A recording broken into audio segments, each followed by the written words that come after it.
नमस्कार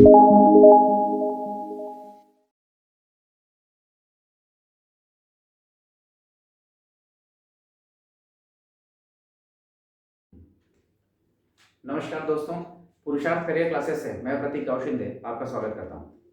आज मैं लेकर आया हूं एमपीपीएससी मेंस 2020 का पेपर 6 जो कि है निबंध लेखन पर आधारित है। हालांकि ये कुल 100 मार्क्स का वेटेज रखता है, जिसमें आपको 2 निबंध लिखने होंगे और जो कि होंगे 50 और 25 मार्क्स पर आधारित। और जो तीसरा सेक्शन है वो आपका है हिंदी का प्रारूप लेखन, तो उसकी चर्चा आज मैं नहीं करने वाला हूँ। मेन फोकस हमारा आज निबंध लेखन पर होगा। सामान्यतः ये माना जाता है कि 5 पेपरों की तैयारी कर ली जाए और फिर जो निबंध है वो स्वतः हो जाएगा, लेकिन यहाँ आप एक भूल कर रहे होते हैं। जब आपको रैंक लगानी हो या फिर रैंक से पहले आपको सिलेक्शन लेना हो, तो हम सभी जानते हैं आपका एथिक्स का पेपर, आपका हिंदी का पेपर और निबंध का पेपर बहुत महत्वपूर्ण होता है। तो निबंध में ऐसा माना जाता है कि अगर 100 में से आपके 60 प्लस 60 प्लस मार्क्स अगर आ रहे हैं तो जो बहुत अच्छा माना जाएगा, अपने आप में एक उपलब्धि होगी अगर 60 प्लस से 70 तक आपके जाते हैं। लेकिन इतने नंबर अगर आपको लाने हैं तो एक स्ट्रेटेजी के तहत आपको चलना होगा, और मैं वही आज स्ट्रेटेजी आपके साथ शेयर करूंगा कि हम निबंध कौन सा चुनें और उस निबंध को चुनने के बाद कैसे लिखें। ठीक है, तो पहले आप देखते हैं कि कोई भी आप निबंध का टॉपिक सिलेक्ट करते हैं तो उसमें देखते क्या है, जो एग्जामिनर होता है वो क्या आपसे एक्सपेक्ट कर रहा है। तो वो आपसे एक्सपेक्ट कर रहा है कि आप में उस पर्टिकुलर विषय की समझ कितनी है, क्या आपको नॉलेज उथला है या फिर उसमें गहनता से आपने विचार किया है। फिर वो आपका एक तरह से कम्युनिकेशन स्किल भी देखता है, यानी कि आपकी जो भाषा है वो कैसी है। निश्चित ही अगर निबंध में आप एवरेज से अच्छी भाषा का प्रयोग करेंगे तो आपको मार्क्स अच्छे मिलेंगे। फिर वो आपसे आपके विचारों की तारतम्यता भी चेक कर रहा है, यानी कि ऐसा नहीं होना चाहिए कि आपने कोई विचार लिखा और फिर उसके बाद जो नेक्स्ट विचार है वो उससे विपरीत जा रहा है या फिर उससे उसकी कनेक्टिविटी नहीं बैठ रही, तो वो इसमें आपकी तारतम्यता भी ढूंढने की कोशिश करता है। तो ये कुछ मूलभूत बिंदु होते हैं जो हम बचपन से हम लोग निबंध लेखन करते हैं, लेकिन खासतौर पर इन बिंदुओं का ध्यान हम नहीं रखते हैं। अब हम आगे बढ़ते हैं। जो मैंने कहा कि निबंध कैसा चुना जाए वो ऑन द स्पॉट कई बार तय होता है।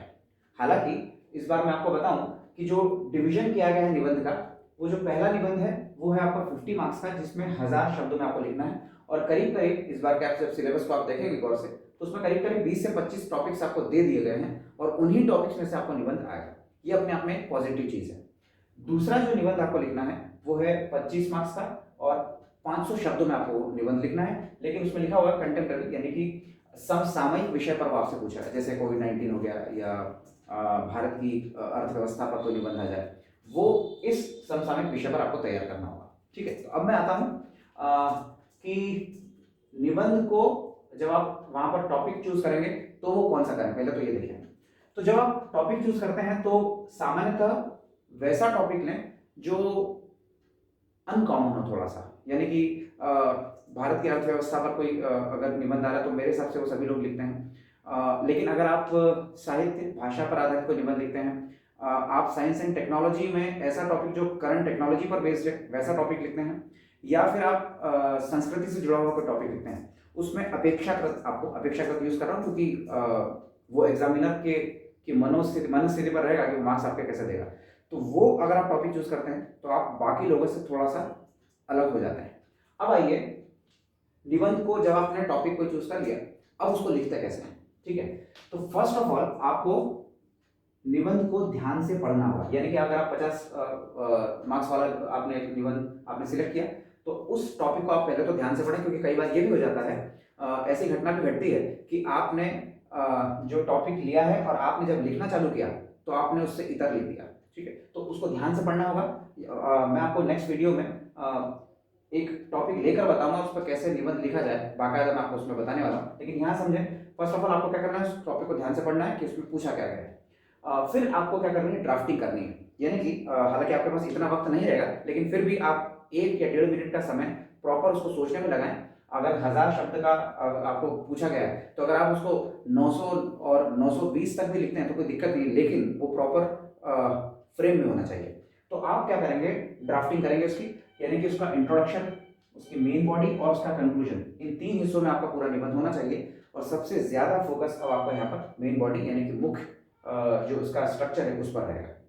तो जब आप ड्राफ्टिंग करते हैं किसी भी टॉपिक की, जैसे फॉर एग्जांपल आपका टॉपिक है शिक्षा की गुणवत्ता, जो कि मैं आपको नेक्स्ट लेक्चर में डिस्कस करूंगा, जैसे शिक्षा की गुणवत्ता है टॉपिक है, तो उसमें आपको क्या करना है, तो आप इंट्रोडक्शन देंगे कि भैया शिक्षा की गुणवत्ता होती क्या है या उसका बैकग्राउंड क्या है, यानी कि आप इस टॉपिक की शुरुआत जब करते हैं तो वो पृष्ठभूमि से कर सकते हैं, ठीक है।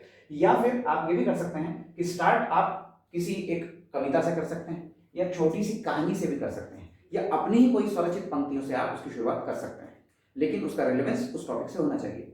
तो जब आपने इंट्रोडक्शन लिया, आपने उसका बैकग्राउंड बताया, फिर आप उसको खोलने का प्रयास करेंगे, यानी कि कोई टॉपिक ऐसा है जिसमें सामाजिक, उसके आर्थिक और राजनीतिक पक्ष हैं, कुछ सामरिक पक्ष हैं, उन अलग अलग बिंदुओं को आप खोलने का प्रयास करते हैं। उसमें कुछ चुनौतियां हैं, कुछ समस्याएं हैं, फिर उनका कुछ समाधान है, उसको आप खोलने का प्रयास करते हैं। और लास्ट में आपका जो कंक्लूजन होना चाहिए वो संभवतः अगर आपका सकारात्मक पॉजिटिव अगर आपका कंक्लूजन है तो बहुत अच्छा होगा।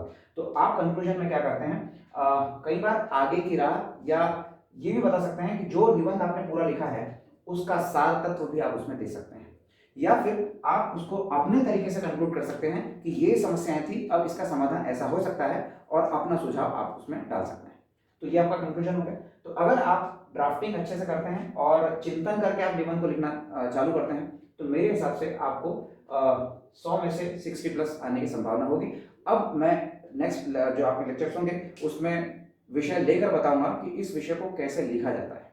तो जब आप, हाँ, एक बात और ध्यान रखना है आपको कि पूरे निबंध लेखन में आप पैराग्राफ का इस्तेमाल करेंगे तो ज़्यादा अच्छा होगा। पैराग्राफ राइटिंग में मतलब हमको बचपन जैसा नहीं लिखना है कि उपसंहार क्या होगा, और वो आप पैराग्राफ में बताते जाएं और सामने वाले को ये समझ में आना चाहिए कि उसकी विषय की तारतम्यता बनी हुई है, ठीक है। और अक्षर, हाँ, ये बात फिर से मैं आपको बता दूं कि अगर आपके अक्षर अच्छे हों तो उसका बेनिफिट आपको निश्चित रूप से मिलेगा।